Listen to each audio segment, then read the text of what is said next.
అమ్మా, ఈ రాష్ట్రం నుంచి పరిశ్రమలన్నీ పోయినాయి, నా ఉద్యోగం కూడా పోయింది. వచ్చే నెల నుంచి నిన్ను హాస్పిటల్కి తీసుకెళ్ళలేనమ్మా, నన్ను క్షమించు.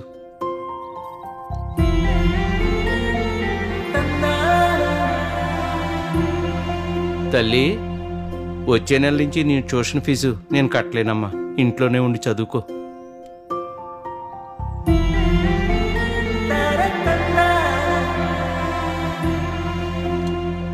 కుమారి, ఏంటండి?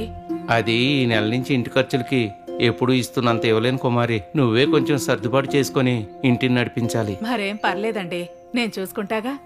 అదే, ఎలా చూసుకుంటావా అన్నదే నా భయం. మహిళలందరికీ నెలకి 1500, అంటే సంవత్సరానికి 18,000 ఆర్థిక సహాయం చేస్తారట మన బాబుగారు. మీ అమ్మకి, నాకు, మన కూతురికి కలిపి ఏడాదికి 54,000 వస్తాయండి. మనం చేయాల్సిందల్లా వచ్చే ఎన్నికల్లో సైకిల్ గుర్తుకే ఓటేసి టీడీపీ, జనసేన, బీజేపీ కూటమిల్ని గెలిపించడమే. టీడీపీ వస్తే పోయిన పరిశ్రమలు తిరిగొస్తాయి, మీ ఉద్యోగం తిరిగొస్తుంది.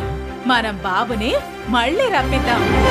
సైకిల్ గుర్తుకు ఓటేద్దాం, ఆరిమిల్లి రాధాకృష్ణని గెలిపించుకుందాం.